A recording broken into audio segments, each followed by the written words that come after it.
Afternoon. My name's McLaren. I'm what's called the National Planning Improvement Champion, working with Andy and others in the Improvement Service to help take forward stuff on the National Planning Hub. As I'm sure many of you will know, the National Planning Hub is it's based within Scottish Government, but it's delivered in partnership with the Improvement Service. And it's very much about trying to make sure we can provide the support, the expertise, and the capacity within the planning authorities to deal with some of the key issues which they face. You may remember, if you know that about the history of the hub, that when it was first pulled together, one of our key topics was the concept of hydrogen and planning for hydrogen. And I think the reason behind this was the potential which was seen for hydrogen to try and support energy provision in Scotland. So one of the things we did is at the start of that process to try and get a clear idea as to how we could support planning authorities to take hydrogen sort of consenting forward. We've done quite a lot of work trying to explore and explain what the challenges and issues were for planning authorities and for hydrogen developers. So we talked to a range of planning authorities, a range of developers to try and get an idea of what those challenges were. And there's probably five things come out of that, which I think are important context for today. One is there was probably a variable level of understanding in terms of how the planning authorities themselves understood hydrogen and what it was, how it worked, just what it looked like, and what a hydrogen facility looked like as well. And allied to that, there was often a misunderstanding amongst members of the community in particular about what hydrogen was and what its impacts were, particularly around sort of health and safety. And there was a need to perhaps better explain what that looked like. The second thing was there was a bit of consternation around having a better idea as to how the different regulatory frameworks work together in dealing with hydrogen. I think planning authorities understood and realised that they were only one part of a broader suite of things which were going on in the way in which hydrogen developments were regulated, including health and safety executives, SEPA, and other people as well. So there was a bit of a need for a better understanding as to how those work together, what the synergies were between them, and if they could be made to be effective and efficient. The third thing was probably linked into this was the idea about there was, again, people felt unsure as to how the process worked because of these different regimes, these different regulations in place as well. And a feeling that I think from the developer side that they didn't often understand what the planning system did and how it worked and how they could use that to help them and what they needed to do to support the planning system to work effectively. The fourth thing was around impacts, and again, based on this lack of understanding and knowledge of what hydrogen did and how it worked, there was a feeling, I think, amongst a number of authorities that they didn't have a clear idea as to what the different impacts were, what type of impacts, what the risk of these impacts would be as well, how severe they would be and how they could be mitigated, and how the planning system could deal with this. And the final thing was around almost a spatial dimension and a feeling that there were certain things that a hydrogen development needed in terms of the sort of the place and the site and the requirements which they needed in terms of water in, water out, and an offtake and things like that. And there was a question going around as to is there something that could be done with the planning system to help get a better idea as to what that looked like, so we could therefore identify some of the sites which might be appropriate for future hydrogen development.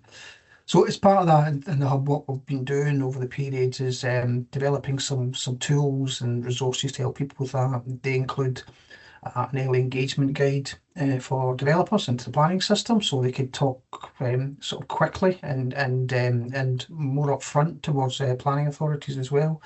We published a process map and a flowchart to give an idea as to how the systems worked and how the planning system interacted with other types of regulations as well.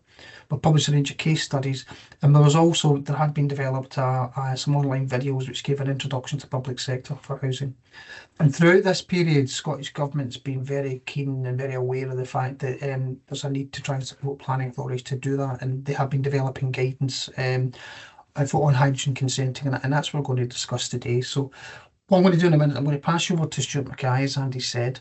Stuart is the head of hydrogen policy in Scottish Government, and having known Stuart over the last 18 months, 2 years in this, he knows anything you need to know about hydrogen, and is very keen and enthusiastic about how it can be taken forward as well. So Stuart's going to give a presentation for about 15 minutes or so, introducing you to hydrogen, talking about the potential of hydrogen as well, but also talking through and thinking through what it needs. And we'll follow that up afterwards with Alison. Alison Baisden, who's Andy said, is a senior environmental planner in Scottish Government. And Alison's going to talk through the planning perspective and that, and what the guidance is saying in there as well. So, and then we'll open up to Q&A. As Andy said, if you can put any questions you've got throughout the period into the Q&A session, I'll be keeping an eye on them, and I'll sort of chair the Q&A session at the end. So I'm going to shut up now, because you're not here to listen to me, you're here to listen to Stuart and Alison. And I'm going to pass on to Stuart, who will give his take on hydrogen, and then we'll pass on to Alison. So Stuart, the stage is yours. I'll try and be quick with this, give you an overview of hydrogen, why it's important to Scottish Government. Hope everyone can hear me okay.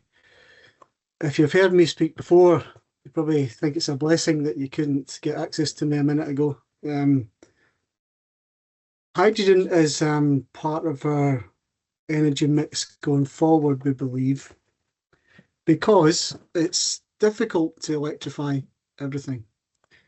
We think that hydrogen is going to be needed to replace parts of the energy system that use fossil fuel at the moment, but are very difficult to electrify, or electrification's not the optimal solution.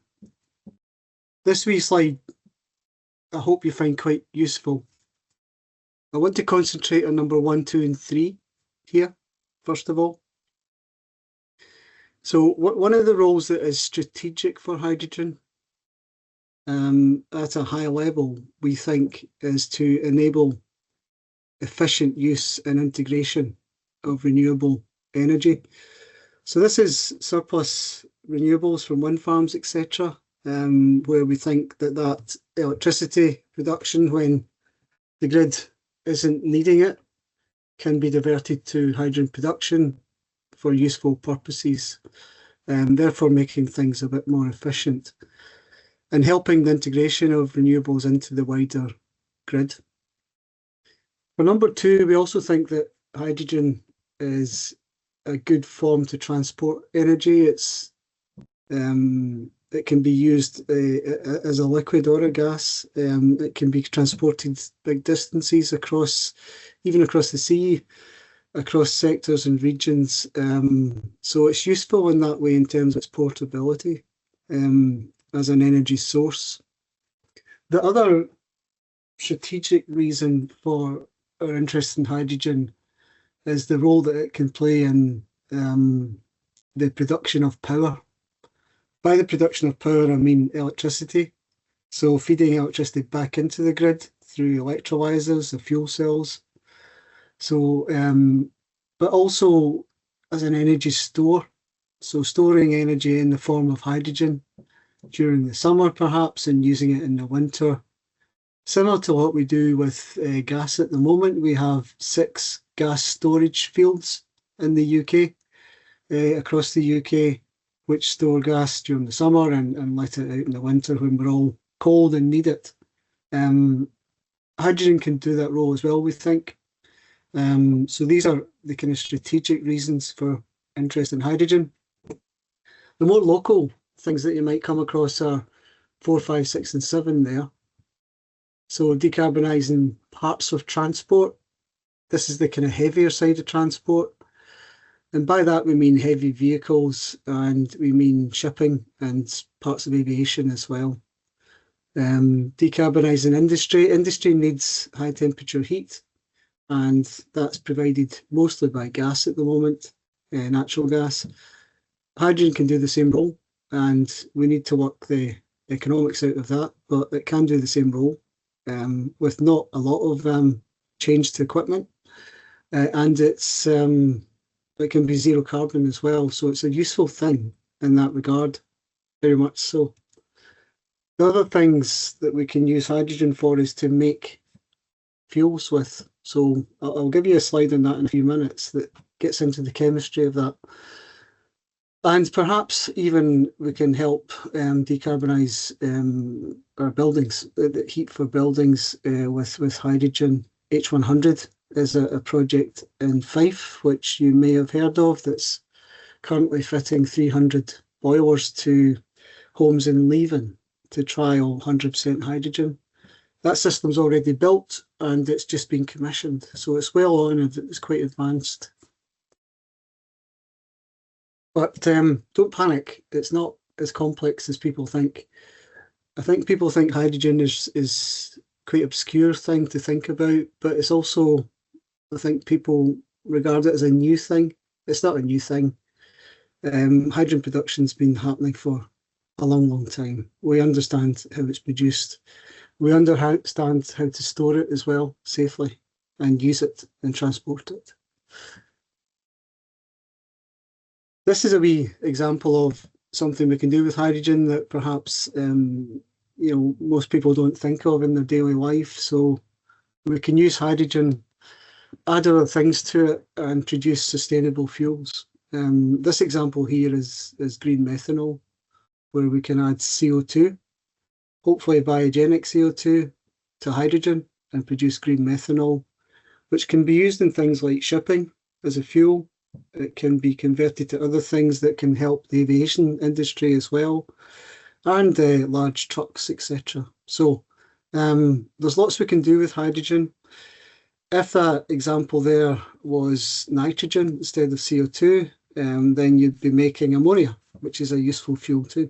You can also make other things too. So as a synthetic fuel base load, it's a really important chemical, molecule, sorry. In Scotland, we're used to this. So we have, we kind of forget this. We're an oil and gas nation, which means we have a big history of experience and engineering expertise in our country. We've got lots of the skills we think we need to move forward into large-scale hydrogen production in Scotland. We've got infrastructure that could be repurposed, things like oil and gas pipelines and terminals and our ports and harbours as well could be used and deployed in that way as well as we start to scale up hydrogen production. This is a wee vision of what we see as potential future. So we've got large-scale hydrogen production happening here from renewable energy resources, offshore wind, wave and tidal, hydro, pump, anything that makes renewable electricity really, onshore wind farms, hydro, pumped hydro.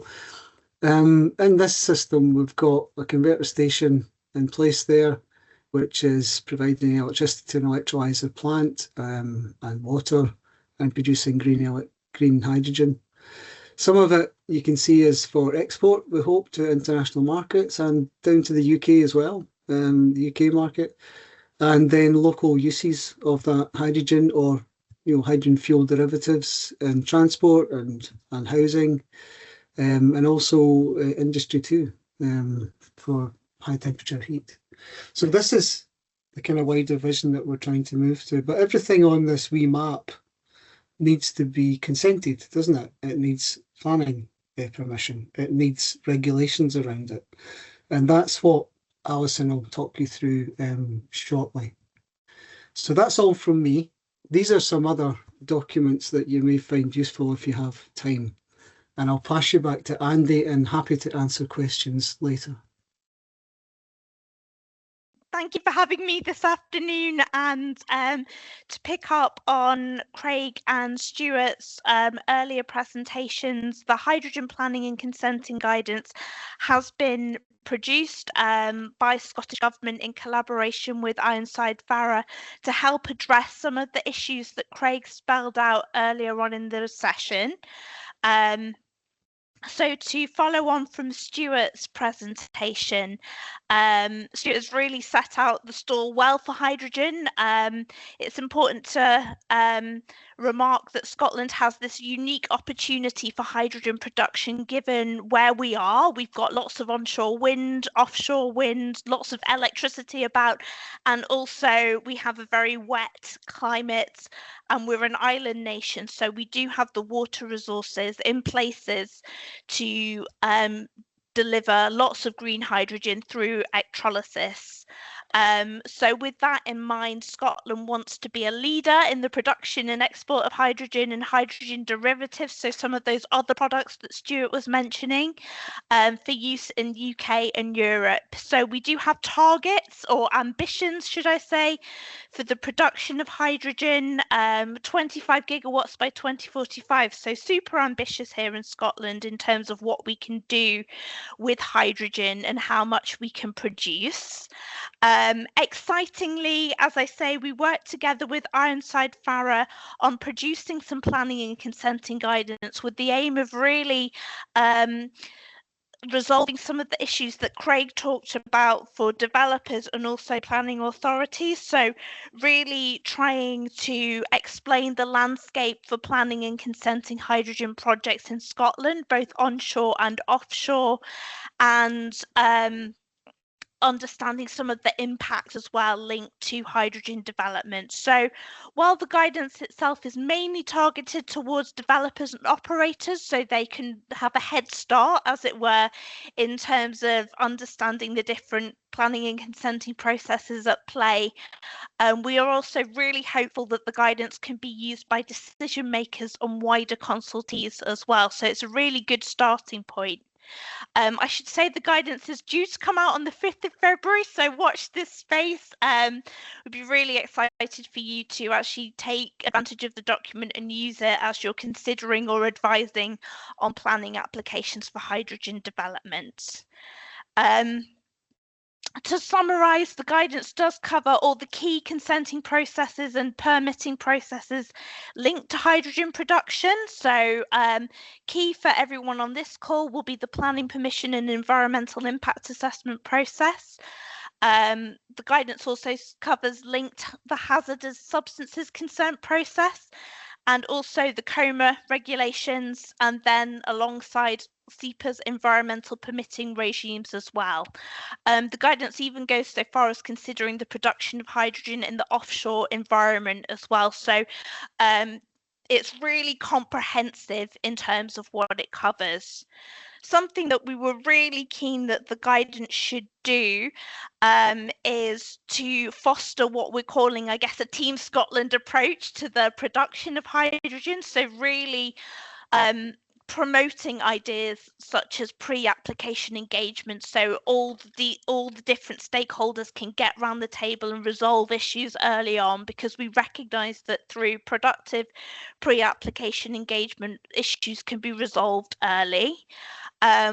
The guidance also stresses to developers in particular that the quality of application documentation will be really important when it comes to seeking your planning permissions and permits for hydrogen production. So having that really technically robust information and also clear to understand information is really something that the guidance tries to aim for as well.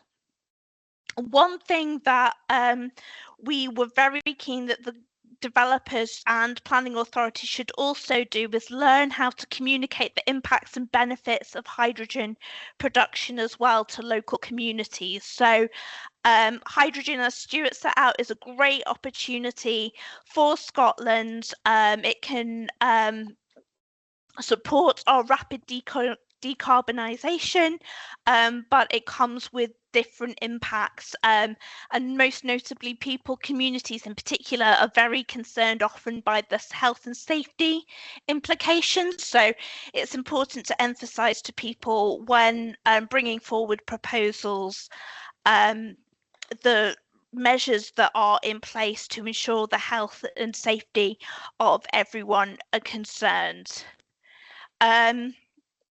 Section 3 of the guidance itself concentrates on the planning process. So if you zip straight to section 3 when you get the guidance, you'll be able to see that the guidance covers local development planning. So we're really trying to get developers to engage at an early stage on the siting and delivery of hydrogen projects. So we're looking for developers to come to planning authorities with their projects and get involved at that local development plan stage. Through spatial strategies, we hope that local authorities will allocate land for the production, storage and transportation of hydrogen linked to offshore and onshore renewables. And to help them do that, Annex A of the guidance includes lots of detail around the site requirements and characteristics needed for the production of hydrogen. So this rather simplistic image here shows a green hydrogen production facility near to its source of renewable electricity, a wind farm, but also source of water, the sea, and also plugged into the various transportation routes that will be needed to take hydrogen to its end users. So that could be the road network, but it could also be rail, it could be shipping, or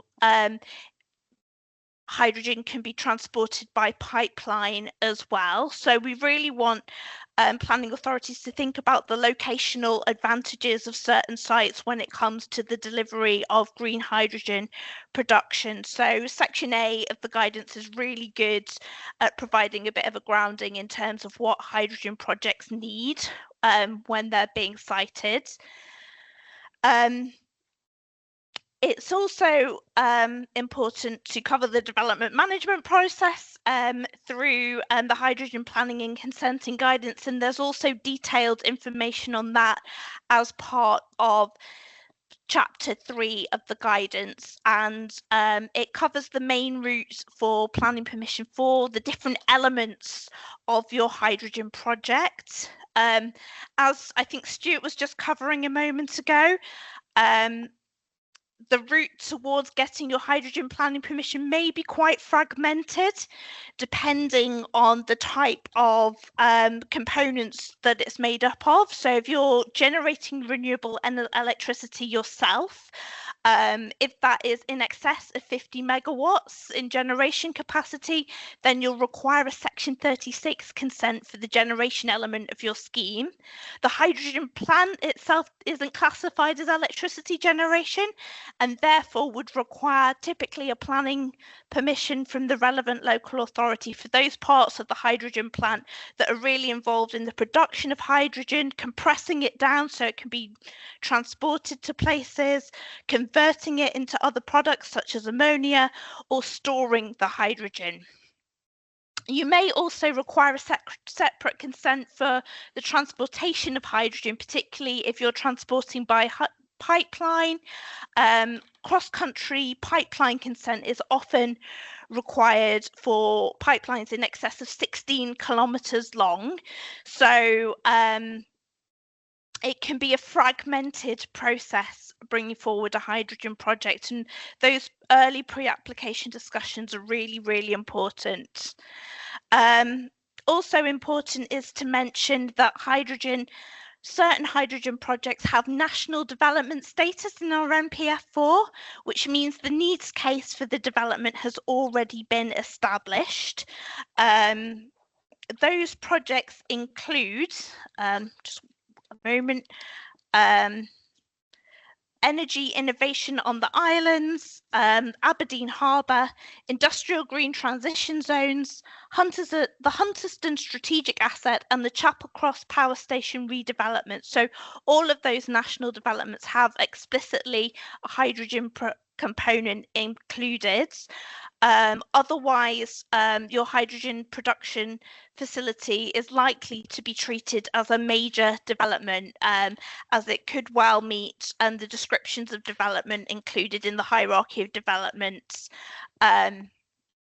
So, for example, it could be an EIA development. It's likely to involve electricity generation in excess of 20 megawatts in capacity.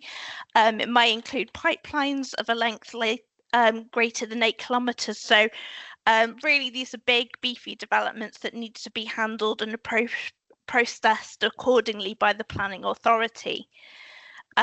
More information about pre-application procedures is set out in our development management circular, which you'll all know, so I'll zip on, to say that often hydrogen development are EIA developments, or should be treated as EIA developments. In terms of screening for EIA, it can be really quite difficult to determine whether your development is EIA development or not, because hydrogen production facilities aren't specifically mentioned in the schedules at the back of the EIA regulations. But what we really urge people to do is remember the wide scope and broad purpose of EIA. And just because a specific development type isn't identified in the regulations doesn't mean that it falls outside the scope of them. So really interpret those regulations broadly when it comes to considering the requirement for EIA. We encourage developers through the guidance to undertake pre-application engagement with planning authorities, statutory consultees on environmental sensitivities, the requirement for EIA, and also where EIA requirements can be coordinated across different consenting regimes as well, bearing in mind the fragmented nature of some of the planning and consenting routes applicable to hydrogen projects. As with any planning application, please keep an eye on whether you're impacting on European sites, and you may need a habitats regulations appraisal. So just to flag that there. And also the guidance covers some of the more kind of technical health and safety legislation that will often apply to hydrogen development. So hydrogen sites where hydrogen is present in over 5 tonnes will trigger the COMA regulations here in Scotland, and those COMA regulations impose a general duty on operators to implement design measures and appropriate protocols to prevent major accident hazards. So we really want to see alignment between the planning processes and also the COMA regulations in the planning and design phases of the development to ensure that what comes forward has embedded principles around safety and preventing major accident hazards. Further to the COMA regime is the hazardous substances consent regime. Again, the guidance goes into great detail on the requirement for hazardous substances consent, but it's generally required for developments where more than 2 tonnes of hydrogen is present on the site, or where hydrogen is present in addition to other chemicals as well. So really have a look at the whole site inventory when you're considering the requirement for hazardous substances consent. And consider potential impacts on surrounding populations and the environment. Also to flag, the guidance covers SEPA's environmental authorisations regulations, which have just newly been adopted by SEPA. They cover potential emissions linked to industrial activities, but they also cover potential impacts on the water environment as well. So please do, we encourage developers to engage early with SEPA on the the EASR regulations. And just finally, just to flag some of the key impacts that are associated with hydrogen production, or key considerations to bear in mind at the planning application stage. We want people to think about the contribution hydrogen makes to the net zero economy and the opportunity it provides, but we're also aware that hydrogen is heavy on the use of water resources, and where you get your water from is important. Last resort should really be impacting on people's drinking supplies. Hydrogen can be produced over a 24-hour period, so there is a real need to think about noise impacts, odour impacts linked to that ongoing production of hydrogen. And also any pollution or potential for pollution caused by conversion to other chemicals or industrial processes linked to the production of hydrogens, for example, the desalination of salt water too. As covered, health and safety is a particular concern for a lot of people with hydrogen developments, and we really encourage clear and strong communication around some of those requirements for hazardous substances consent, but also what the COMA regulations do in terms of ensuring that appropriate protocols are in place around the use of your hydrogen plant, use and operation of your hydrogen plants. Also, what may cause a large amount of impact in an area is proposals around the transportation of hydrogen. For those hydrogen projects where the hydrogen isn't being transported via pipeline, it may be that tube trucks are used, and impacts on road traffic, ensuring that there's appropriate access to the site. All of these considerations are very key in terms of whether a hydrogen development goes forwards. And then finally, noting the scale of some hydrogen developments and also their industrial appearance, really how they're sited and designed to coalesce with the landscape will be key as your hydrogen project is considered. More detail about all of these impacts and best practice around managing such impacts is included at Annex D of the Hydrogen Planning and Consenting Guidance, and we really encourage planning authorities to explore that. And that's me, sort of whistle-stop tour. I'll stop sharing.